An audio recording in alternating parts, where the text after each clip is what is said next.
Thomas and the Storyteller. It was an important day on the island of Sodor. A new library was going to be opened. Everyone was excited. There was going to be a ceremony with a brass band, a red carpet, and boxes of books. All the children and all the grown-ups loved reading books and listening to stories. A famous storyteller was going to tell the children a special story. All the engines wanted to collect the famous storyteller, but Sir Topham Hatt chose Thomas. Thomas was excited. "You must show the famous storyteller the special sights of Sodor," he boomed.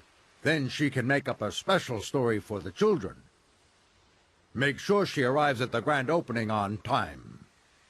"Yes, sir," tooted Thomas excitedly. "I know all the best sights." Thomas puffed over to Brendam Docks. He wanted to do a good job. Thomas arrived at the docks. He looked up and down, left and right, and all around, looking for someone famous. But all he could see was a lady with a notepad and a big box of cookies. "Are you the famous storyteller?" Thomas asked. "I like to think so," said the lady. "You must be Thomas the Tank Engine. Will you please show me the sights of Sodor?" "Of course," tooted Thomas happily. So the famous storyteller hopped on Thomas's footplate, and Thomas puffed away. "Pirate's Cove is not far from here. I shall take you there first," whistled Thomas. Pirate's Cove was full of caves and secret tunnels. Legend had it that pirates used to bury their treasure there. "You could make up a jolly good story about pirate treasure," wished Thomas happily. But on his way there, Thomas saw James. James was in trouble. "My coupling rod has snapped, and I'm a guaranteed connection. My passengers have to arrive at Maithwaite Station on time." "I'm sorry," Thomas puffed to the famous storyteller. "I cannot take you to Pirate's Cove. I have to help my friend."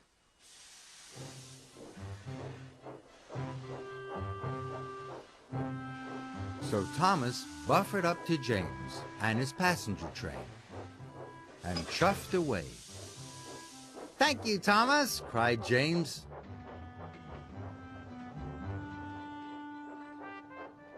Thomas arrived at Maithwaite just in time. "The ruined castle is just over the hill," said Thomas to the famous storyteller. "Now I will take you there."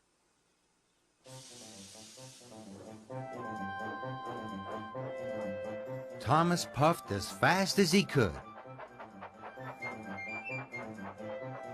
The ruined castle had tall turrets and a great big door. The old kings and queens of Sodor used to live there. "You could make up a jolly good story about kings and queens," puffed Thomas happily. But on his way there, Thomas saw Emily in a siding. She was looking sad. She was taking flour to the bakery, but her whistle had broken. It wasn't safe to work without it.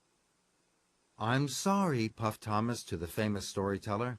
"I cannot take you to the ruined castle. I have to help my friend." So Thomas buffered up to Emily and took her to the bakery. "Thank you, Thomas," cried Emily.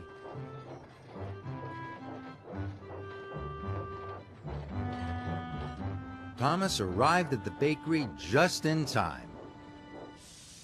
Emily was pleased, and Thomas puffed away.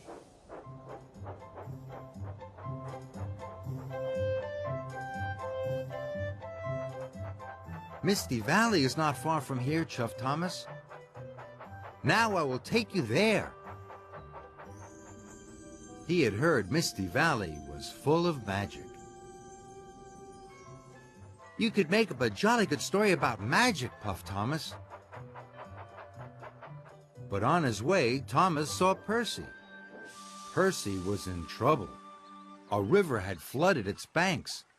Percy was up to his buffers in water, and his firebox had gone out. "I am sorry," whistled Thomas to the famous storyteller. "I cannot take you to Misty Valley. I have to help my friend." Slowly, Thomas chuffed into the water. The water came right up to his footplate. The famous storyteller had to stand on a box of cookies to keep her feet dry. Thomas bravely buffered up to Percy, and he pushed his friend out. "Thank you, Thomas," cried Percy. By now, it was time to go to the grand opening, and Thomas was late. "Cinders and ashes," wheezed Thomas. "I haven't had time to show any sights at all."